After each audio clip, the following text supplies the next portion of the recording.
안녕하세요. 오늘은 저번 주에 있었던 신기한 일을 한번 얘기해 보려고 합니다. 제가 퇴근하고 집에 들어가려고 하는데 1층에 어떤 젊은 남자가 이렇게 두리번 거리면서 서성거리고 있는 거예요. 그래서 너무 수상해 보여서 이렇게 힐끗 쳐다보면서 저도 이제 건물로 들어가려고 했죠. 그런데 갑자기 그 사람이 다가와서는 말을 걸었어요. 저는 잔뜩 경계하던 와중에 그 사람이 하는 말이 자기가 내일 천안으로 뭐 캐드 시험을 보러 가야 되는데 지금 돈이 없다고 돈을 좀 빌려달라고 하는 거예요. 본인 아버지는 여기 바로 옆동에 살고 있는데 트럭을 몰고 퇴근을 하셨다가 지금 잠드신 것 같아서 뭐 연락이 안 된다.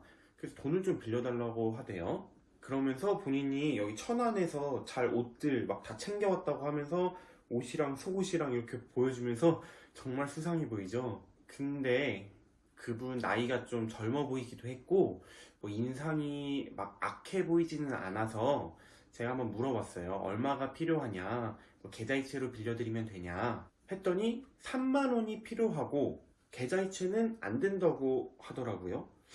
이 부분에서도 조금 의아했지만 뭐 결제할 카드가 없나 보다 라고 정도만 생각했습니다. 그래서 집에 들러서 현금을 좀 가져오겠다고 하고 올라가면서 현금을 챙기고 또 내려오면서 생각을 해봤는데 많이 수상한 부분은 있었지만 그냥 좀 도움이 필요한 분한테 빌려드리는 거다 하고 믿고 내려왔습니다. 그래서 내려와서 돈을 빌려드렸더니 그분이 뭐 계속 몇 번 감사하다고 말씀을 하더라고요.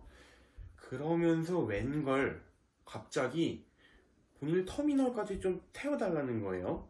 그래서 택시 타고 가셔라 했더니 지금이 퇴근 시간이기도 하고 본인이 지금 가지고 있는 돈으로 택시를 천안에서도 왕복 타고 나면은 돈이 좀 부족할 것 같다라고 말을 하더라고요. 그래서 복합터미널까지 가냐고 물어봤더니 또 유성 시외버스 터미널까지 간대요. 저희 집에서는 복합터미널이 훨씬 가깝고 유성은 좀 많이 멀거든요.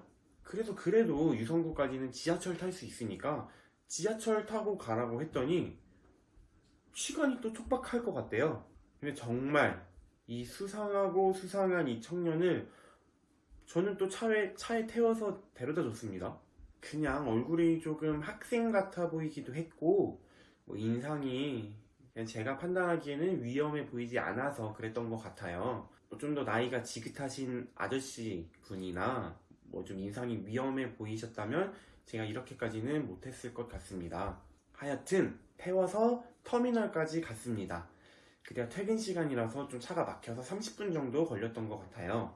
그 친구 얘기를 들어보니 그 친구는 여기 동네 근방에 있는 중고등학교 축구부, 운동부를 나왔고 내일은 백석대학교의 축구 특기로 실기시험을 보러 간다고 하더라고요. 그러면서 또 본인 힘든 얘기를 좀 꺼냈는데 부모님 두 분은 이혼을 하셨고 어머니는 딴 곳에 사시고 아버지는 아까 저랑 만난 여기 사시는데 본인이 주로 거주하는 곳은 없고 이곳저곳 이렇게 돌아다니면서 생활을 한다.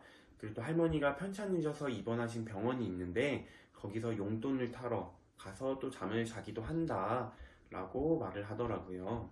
또 계속 말하는 게 뭐 일관성도 있어 보이고 거짓말하는 것 같진 않고 또 본인 장래희망 얘기하고 여러 고민 상담하고 하면서 조금 짠한 면도 있었어요. 그래서 제가 나중에 대학 면접 다 끝나고 대학교에 잘 붙으면 맥주나 한 잔 사주겠다라고 말을 했더니 또 엄청 기뻐하더라고요. 그렇게 핸드폰 번호를 받고 계좌번호를 그 친구한테 알려주고 그 친구 내려준 다음에 부재중 찍혀있는 번호를 한번 카톡 친구 등록을 해봤습니다. 근데 또 이상한 점은 그날이 그 학생의 생일이었고 또 카카오페이를 보니까 실명 인증이 안 된 사용자더라고요. 요즘 학생들은 카카오페이는 많이 하는 편이라서 그 부분이 좀 의아했지만 뭐 어쩔 수 없이 기다리는 수밖에 없었죠. 그리고 다음 날이 돼서 그 친구 목록을 한번 또 봤습니다. 그랬더니 그 친구가 이제 아예 카톡 친구 리스트에 사라졌더라고요. 그래서 그냥 작정하고 사기를 친 건가 하고 그냥 잊으려고 했습니다. 근데 그날 저녁에 문자가 왔습니다. 내용은 잘 다녀왔습니다. 감사합니다. 라고 와서 저도 답장을 보냈더니 네 형, 이체는 내일 저녁까지 송금하고 문자 드릴게요 라고 답장이 왔습니다.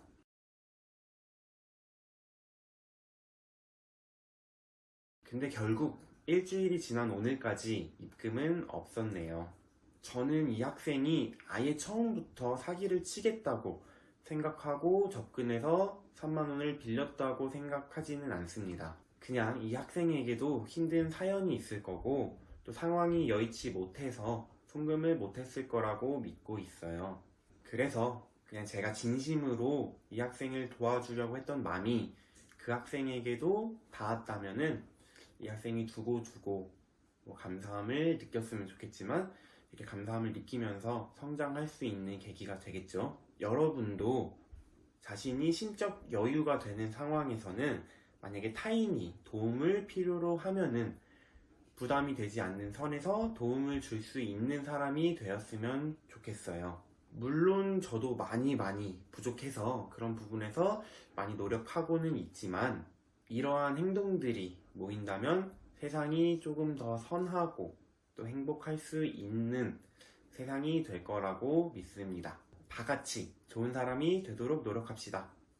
오늘도 화이팅!